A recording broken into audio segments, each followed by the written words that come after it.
Hello everybody, in today's video I'm going to be showing you how to do this.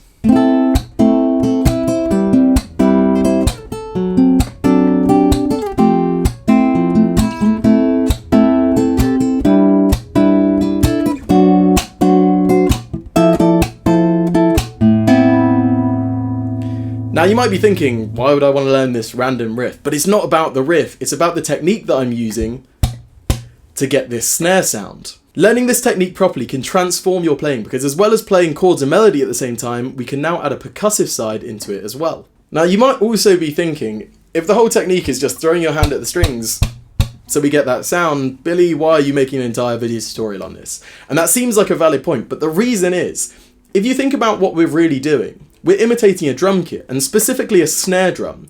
And if we imagine a very simple drum beat in the time signature 4/4,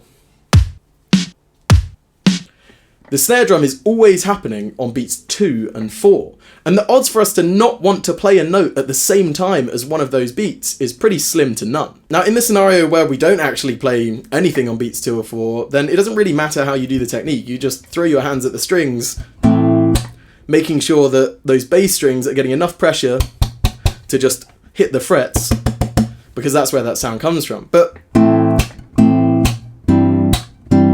if that was all you needed to do, then again, it doesn't matter how you do this technique. But when we want to play notes at the same time, we have to do it in a very specific way. Because if you think about how we usually pluck the strings, we're technically coming away from the strings, whereas to come make this sound, we want to go into the strings. So our hands are going to end up trying to work against itself. So we need to think of a way of how to do this. So in this video, I'm going to show you how to do the technique properly, as well as how to do it while playing notes at the same time. And I'm going to be giving you guys free tabs for everything that I'm going to show in the lesson, plus more, eventually leading up to the tabs of the riff that I just played you at the beginning. I'll link the free tabs in the description, or you can just go to the website for my full guitar course.billywhatman.com, and it will be on a page there called free tabs. Okay, so moving on to how to do this technique properly. So the technique is so important, and you want to be really harsh on yourself on actually getting this done right, because it's very easy to do wrong. And I'll go over kind of the very common mistakes that happen and what to look out for while you're trying to do this. So coming back to how this sound is actually made, as I mentioned before, it's from the bass strings hitting our frets, right?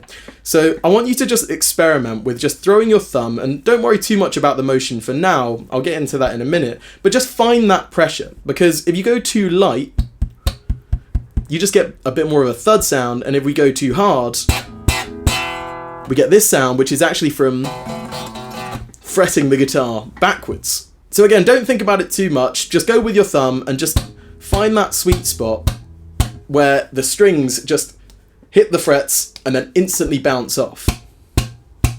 Another thing that I want you to keep in mind when doing this is I want you to land the slap at the bottom of the movement. And what I mean by that is just keep at the bottom. You don't want to bounce off once you've hit the bottom, otherwise we get this sound from the strings. So you want to make sure at the bottom of the motion you keep contact with the strings, making sure that we don't get that possibility of any of this unwanted noise. Once you've found that sweet spot of how much pressure to give it, and when you've got that nice sound, the next step is so important for the later stage of when we want to bring the notes in. And that is to not have this backwards and forwards motion to get the power for the slap, but to turn it into this twisting motion, bringing your palm to face towards you. It doesn't matter if it's not all the way, but majority in that direction, so we can get the power from there. Because if you look at how far away my thumb is right now, for me to be there from the backwards and forwards motion, I would have to come all the way out here versus just twisting here. Now there's two reasons why that's really important. The first is it keeps our plucking hand in a much more centralized position. So for the rest of our fingers, they don't really get affected that much by this twist. A little bit, but not really, nowhere near as much as coming all the way out here. So if we wanted to use those fingers while we're doing this technique, they're right by the strings that they needed to be. Otherwise, you know, we're jumping back and forth and we're going to have to reset our hand position, and it's much more likely that we're going to accidentally pluck a wrong string. The second reason comes into when we want to play the notes together, but I'll just talk about that once we get to that stage.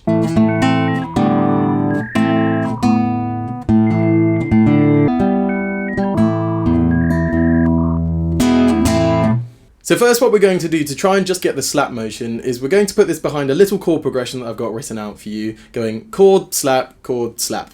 I'll put the chord shapes to what we're going to be using here, and then I'll also have the tabs running alongside while we're doing this so you can try and play it along with me. Just so you know how it's going to sound like this.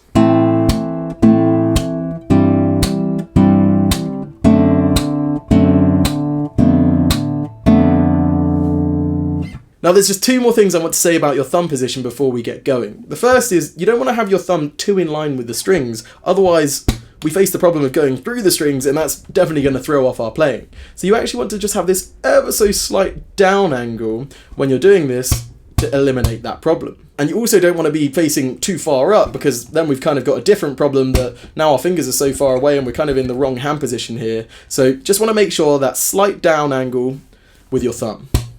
The other thing is quite nitpicky and it doesn't really matter too much for now, but it really helps in the long run, and that's that you want to try and land your thumb on or just above whatever bass string you're playing. So for example, we were playing the A string in this chord. You want to try and land with the tip of your thumb so it's just ready to then pluck at the same time. Otherwise, if we're kind of landing all over the place, let's say that I land on, just above the D string while we're playing on the E string, my hand's having to reset every single time, so it's just kind of wasted energy. But not massively important for now, but if you can think about it, great. Oh, and one last thing, and I promise I'll shut up after this and we'll actually get to it, is when you do the thumb slap, I want you to try and leave your fingers above so we keep the chord ringing while we do the slap. Okay, so when you're ready, I'll count us in, I'll count to 4, and then we'll do 2 of each chord, so chord, slap for every single chord, and we'll do 2 rounds of the chord progression. 1, 2, 3, 4.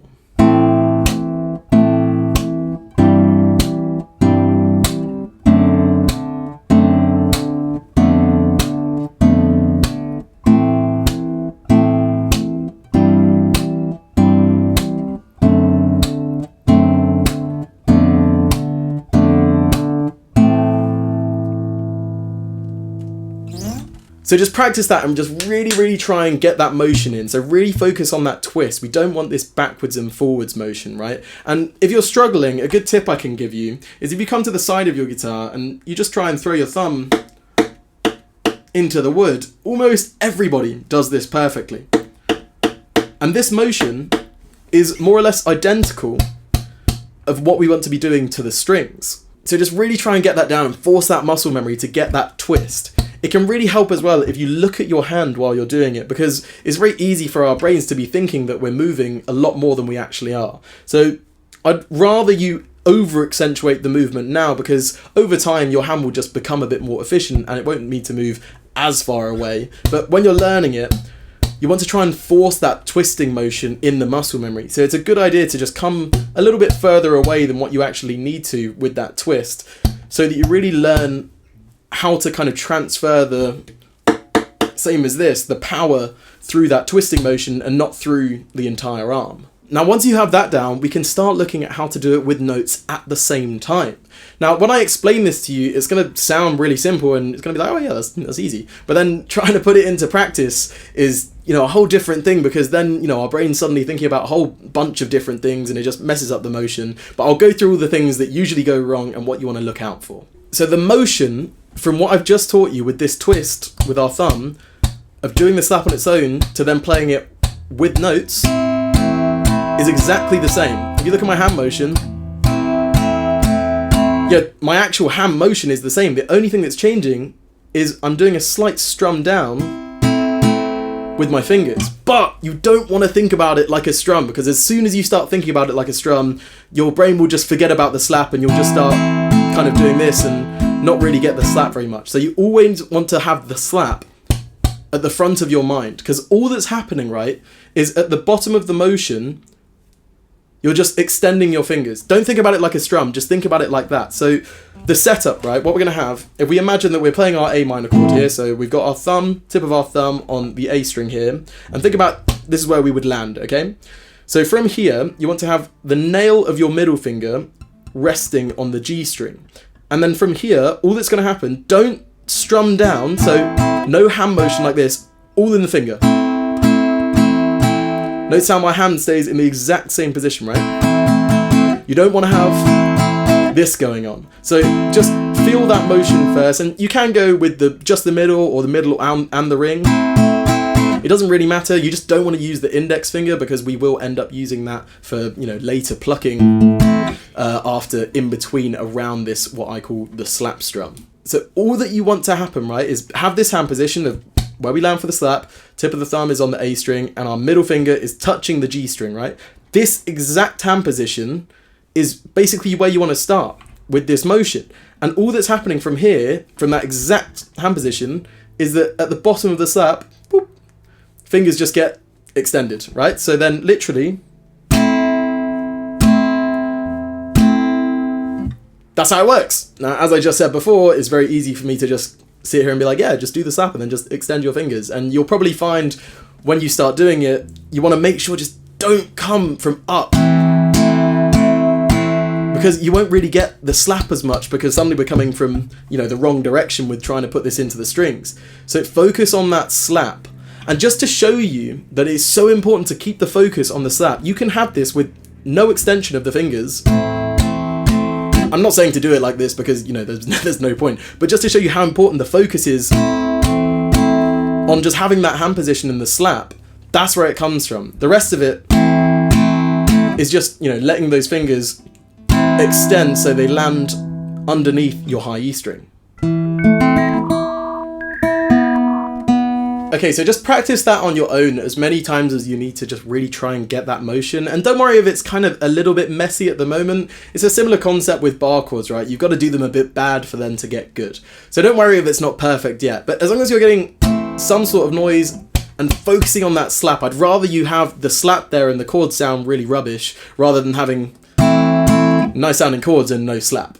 So once you feel like you've kind of got that down, come back to this part of the video and try and play this along with me. So we'll do a similar idea to what we did with the previous example, but this time we're going to go bass string, slap strum, bass string, slap strum, and then next chords and 2 rounds of the chord progression.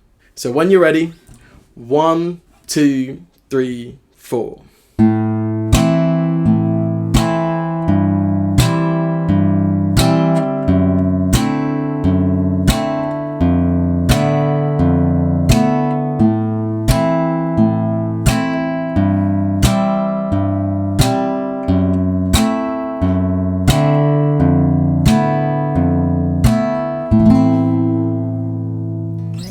Now when you're doing this, I wouldn't worry too much about whether you're hitting the G, B and high E string or the D, G, B and high E string when you're doing the slap strum. It doesn't really matter too much for now. You just want to focus on just getting the motion right and getting the technique to just sound the way you want it to sound. But if you are interested on how to do this technique and pick out specific strings or even pick out singular notes while doing the slap, I've got video lessons inside my full guitar course that goes through this in way more detail, plus a bunch of other stuff. So I'll put a link to that in the description, or you can just go to course.billywatman.com and it's got a bunch of info that you can check out there. So just keep practicing and try and get that technique down. Again, it's all down to that twist and that thumb. So just try and get that down. And as mentioned, there's the free tabs and there's also a couple of extra levels that I haven't gone through in this video that you can try and figure out on your own that eventually have the tabs of what I played at the very beginning. Also, only a small percentage of you guys that watch my videos are actually subscribed. So if you can do all that good stuff, like, subscribe, put the notifications on, it really helps me out a bunch and it's completely free and it means that I can put more focus into making videos just like this for you guys.